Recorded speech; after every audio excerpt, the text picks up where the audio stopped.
Hey, are you an investor that's struggling to figure out how you're going to fund your next deal? Maybe you've bought a rental property or two and it was really easy. You went to the bank, you got a mortgage, you were off to the races. The money came in, paid the rent, you were fine. Or maybe you flipped a house that you had lived in before. But if you're stepping into land development and new construction, there's a couple more components to this deal that you're going to have to learn to be successful. Stick around to the end and I'll teach you the different types of money that you'll need, when you'll need it, how much, and I'll also break down one of our latest deals. Let's jump into it.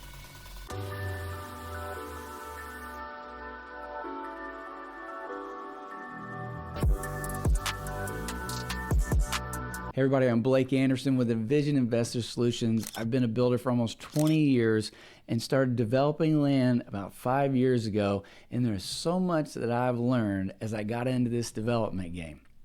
I realized that there's so many more components that I needed to learn to be successful. We talk about the 4 pillars of real estate development: your knowledge, your process, your tools, and your team. And I was highly deficient in all of them. And one thing that I had to learn was the funding part of it. It wasn't as straightforward as when I bought the home that I lived in 20 years ago. It's not as straightforward as just buying a rental. But this game is rewarding, and there's so much room for creativity, especially in the funding piece, if you understand the mechanisms and you understand the money that you need. So first I want to talk about the money that you will need for your next deal. Let's say that you're buying a property in an infill scenario, so inside of an existing neighborhood in a city center, and you're going to redevelop that property. Maybe there's a house on it that has to get knocked down. You're going to subdivide. You want to build townhomes. There's a couple of transactions that are going to happen along the way. Now, if you've got deep pockets, that's pretty easy. Just write the checks and keep moving. But if you're like most of us, you don't, or you're maximizing your capital and are deploying it to as many places as you can, and you found the value of OPM, other people's money.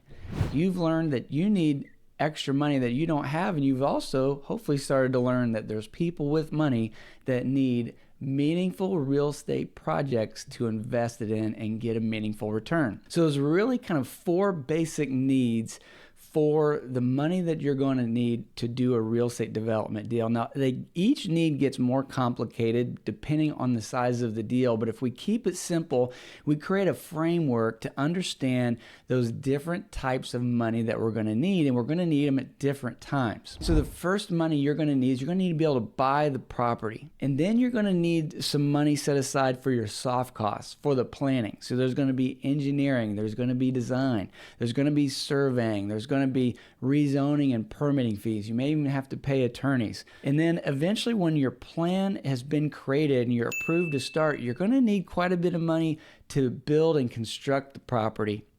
And then finally, if this is something that you desire to keep, you're going to need a final batch of money to be able to keep that property. In real estate development, the money needed is called capital, and the different types of capital that are put together to create a deal is called your capital structure or your capital stack. And inside of a capital stack, we have debt and we have equity. So let's just quickly define them in layman's terms so that we're all moving forward together. So debt is money that you owe, and you owe this money to a lender. And equity is money that is shared and brought in from a partner. So if you have equity in a deal, that means you own a piece of that deal. If you owe debt on a deal, that means there's a lender who doesn't own the property but has lent money against the property.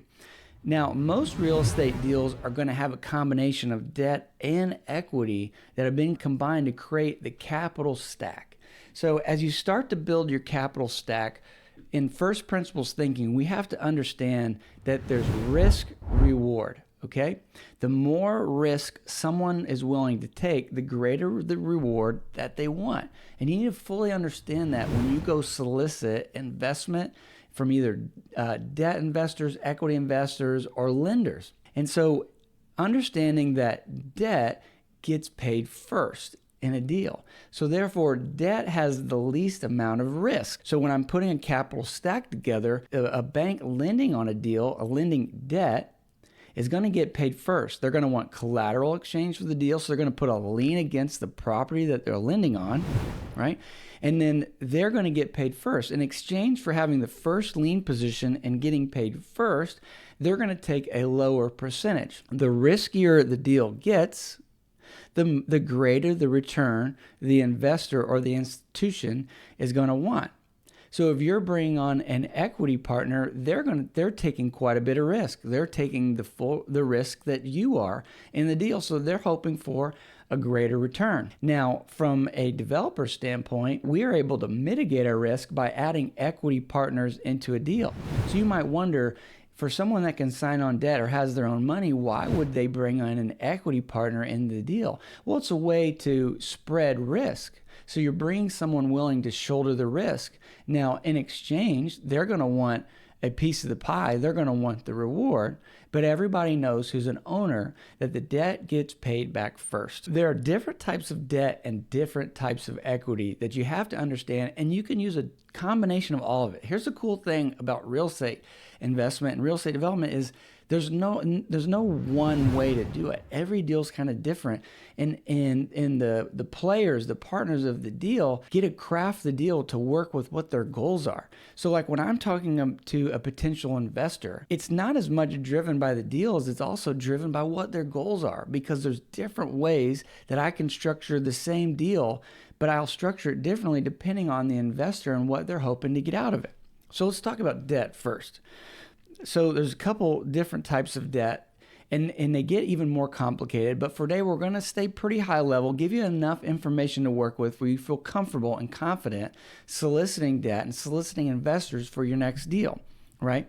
So the first type of debt that we can talk about, everybody's aware of, bank debt. You go to your bank, your neighborhood bank, and you get them to loan on the property. And they're going to give you a great rate, and they're going to want first lien position. But the problem with bank debt, especially for small real estate deals, is their underwriting is very strict. They're going to have a rate that no one can beat, but in order to get that rate, there's going to be a lot of hoops you have to jump through. And we found that they're not always the best fit for most of these deals. They can be a good fit for permanent debt on a property later at the end of the deal, but normally don't fit the development side. We've heard some banks that were happy to lend on it. They give us some great rate, but they wanted us to have as much cash in the bank as the project costs. And the thought was, well, gosh, if I had that much money laying around, I wouldn't need you. But that's the risk reward, right? They're going to take a low risk, but in order to take a low risk and give you the rate that goes with it, they got to know that they're protected, right? The second kind of debt is going to be hard money loans or bridge lending. And so this is could be an individual or it could be an institution who's going to give a short-term loan. So we're talking 6 months to maybe 3 years, probably at the most. And they're still going to want to put a lien on the property, but the short term of the loan and the fact that they're willing to fund the development of the property means they're going to want a greater percentage because they feel like they're taking a greater risk. Normally, if you're getting a traditional bank involved at a low rate, even in the beginning, they're underwriting the whole deal for the long term. Versus a hard money lender who's giving you a certain amount of money just for a short period of time. Normally the amount of time it takes for you to improve the property and sell it or refi. And so because they feel like they're taking a greater risk because they're participating in the deal with the greatest amount of exposure, the construction part, they're going to want a greater return. And so hard money and bridge loans, it's not uncommon to see that between 9 and 15%. And the more you need them involved in the land development side, the more money you're likely going to have to pay. People ask me, how can I get financing on land purchase and land development? And in my experiences, you can, but you're not going to like the terms. They're going to want 14 or 15%. They may even want an equity position. But that's the money that's available. If you don't have it any other way, that may just be the terms that you have to take. And then finally, the last part of debt that you could take is investor debt. A private individual who wants to be an investor, but they don't want to be an equity partner sharing in the risk. Instead, they want to be in a relatively protected position and know that If the deal goes south, they're still going to get paid. But also, if the deal hits a home run, they're still just going to get their percentage. So it's not uncommon for a debt investor to just get a flat 8%, 10%, 12% return on their money. And they can either be protected with a promissory note where their money's not really backed by anything but you personally signing on it, or they get a deed of trust where they actually get a deed and a lien on that individual property. Now, the greater guarantee they get, the lower the percentage you have to offer them. The less guarantee you can give them, the more money you're going to have to pay them, because remember, it's risk versus reward. So that encapsulates the debt portion. If that's all you know, you likely could get quite a few deals done just working off the debt side. Some people find it easiest to do that, and there's a lot of investors who want to know that their money's backed by real estate, but really don't want to ride the wave of volatility with you, and the debt position sounds really good to them. Because 10%, 12%, they feel like that's every bit as good as what they're going to get in the stock market. It's a diversification of their money. So at the other side of the capital stack is equity. And so equity is anyone and any money that represents an ownership stake in a deal, right? So the most basic form of equity is personal cash that you have in the deal. So if you bought that lot with personal cash, then you have the equity position in that deal. Other types of equity could be you could bring on a 50% partner, and you could do a joint venture where both you as individuals or your own LLCs own the deal together. You're both on the deed together as owners. You could create a new LLC if you plan to do multiple deals with the same investor.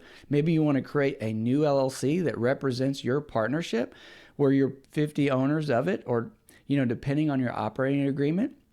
And then you're purchasing multiple projects with the same LLC, keeping the same ownership stake.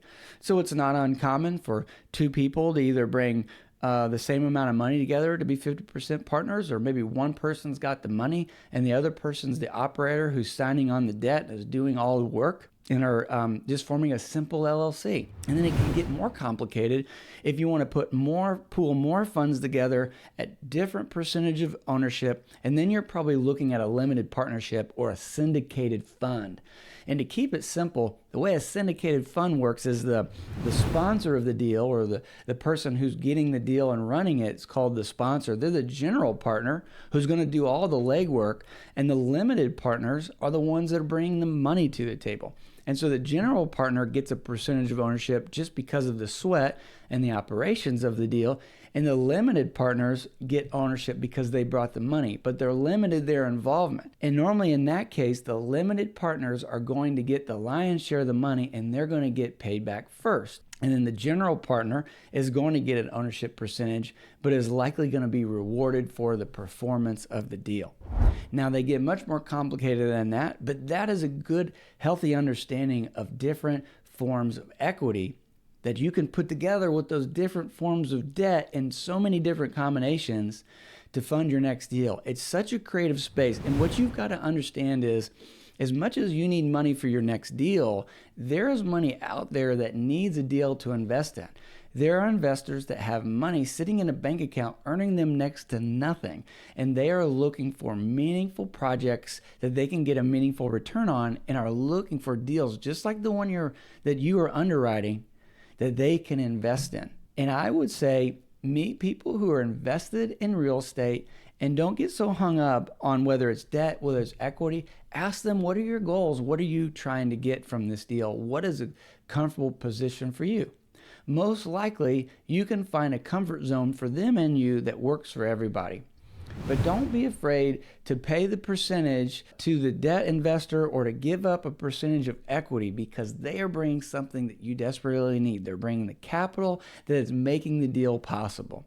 And as you are able to make this deal possible with their capital, they're freeing up your ability to continue to do more deals.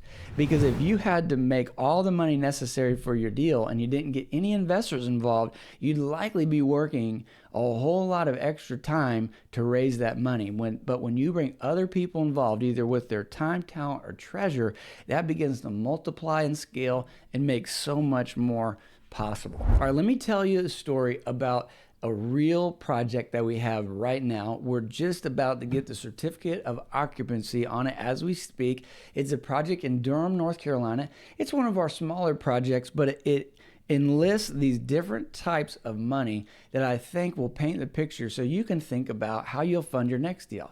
Because if you're new to the new construction and land development game, likely you're not going to be building 200 homes on a site or a large high-rise apartment building. You're probably looking at infill development where you're going to build 1, 2, 4, maybe 5 units on a site. So on this site is 618 Price in Durham, North Carolina. We found a duplex and it was in disrepair. And it was a neighborhood that we really like, especially for the long term. A lot of improvement going on in this neighborhood, some really exciting stuff happening in the entry corridor to the neighborhood. And so we found this property in disrepair and so we bought it. Now, we had investor capital that we have been using on multiple deals. A lot of our investors are debt investors, so their money is guaranteed by the property with a deed of trust. And when one project's over, they normally want to take that money and want us to put it in another deal. They can either get paid monthly on their money or they can have it compound. And the majority of our investors want that money to compound. And so we had this project come up. We had investor capital that had just been freed up from another project. So we put the deal together. We reached out to the investors, say, we think this would be a good fit. We'd like to place your money on that deal. We need this amount of money. So we were buying the property for $130,000. And so we took the freed up investor capital that was just getting 10% interest and we bought the property. We knocked the house down and then we started planning our project. So we had some soft costs involved before we had a full project ready to get a lender on. So we weren't just borrowing the purchase price for that investor. We were borrowing the purchase price plus our planning soft costs plus the working capital that we were going to need during the construction phase. So all that put together was somewhere between $180,000 and $200,000 that we needed from that investor. So that gets put on the property and we immediately start paying interest to that investor who had a debt position on the property. Once it got planned, we went to a hard money lender, not a private individual, but a more of a lending institution who loaned us the money to build the house. We built a single family house, 1,800 square foot, 4-bedroom, 2.5 bath with a garage ADU behind and a 1-bedroom, 1-bath apartment above it. And so this new lending institution took first lien position on the property. The investor is willing to take second lien position. And so now I've got two forms of debt, one from a hard money lending institution and one from a private lender who's an investor. Now this project is about to finish and we've got two things that we could do here. We could sell the property on the market and when the sale comes in, we'd pay off the loan first. First position lien gets paid first from the bank. And then the second we'd return the capital to our investors. And then what's left over is the profit that we would keep. Or we could decide to keep the property. Now, in this neighborhood, I really like the trajectory of it. And as much as we're thinking about selling it, I'd love to find a way to keep it. Now, in order to keep it, I'm going to have to put a permanent mortgage on the property. So it'd be a 30-year fixed mortgage. It's probably going to be 7 and 8% mortgage on it. Now the lender for that permanent mortgage is likely going to offer me 70% loan to value or 1.2 DSCR. And that DSCR stands for debt service coverage ratio. So the debt service coverage ratio means that it's comparing the income versus the cost of the debt. So with 1.2 DSCR, they want to know that I'm making 1.2 times the amount of the debt. So if the debt is $3,000 a month payment, then I've got to make 1.2 times that, or $3,600 a month in income. And that's all they're going to loan me. So it could be, and with this property, it will be the case that the amount of my project cost is going to be higher than what can be covered by the income under the 1.2 DSCR. So I'm going to have to put a permanent mortgage on it, but I'm also going to have to find some equity money to be able to cover the difference. And so we can either take cash that we've created through other successful projects, or I can find an investor who wants to own real estate in a portfolio for the long term. And I can give them an equity percentage. And their money can be paid into the project so that the difference between their equity, my new capital stack, would be the equity of a new investor, plus the permanent mortgage from a bank would be the capital stack to create a cash flowing property that would be appreciating over the next 5, 10, 15 years. So I hope this didn't get too complicated for you. But the funding part of your project can be daunting if you're new to it, but it's exciting once you understand all the different levers that you can use to be creative when you're funding your next deal. And what you have to remind yourself is there is money sitting around in bank accounts underperforming, looking for meaningful projects like yours that it can create a meaningful return in. There are investors who want to invest in your deal because they need your deal as bad as your deal needs their money. So as I've said before, if you are new to this game and you're starting to look at your new properties, new deals, and you'd love a comprehensive evaluation checklist to underwrite your deals, I'd love to get it in your hands. We created one over the last 5 years. It costs us hundreds of thousands of dollars of stupid tax to create a list that we underwrite every deal, and we know that if every deal we look at, we've evaluated every line item, that we're going into it with eyes wide open, with knowledge about what's possible for the deal and where the risks are, and we feel so much more confident. Each one of these line items, if you were to skip over it, could cost you tens of thousands of dollars. I'd love to get this checklist into your hands. Comment checklist down below. We'll make sure that we get it sent over to you. And if you haven't already, hit like and subscribe so that we can continue to get meaningful content in your feed.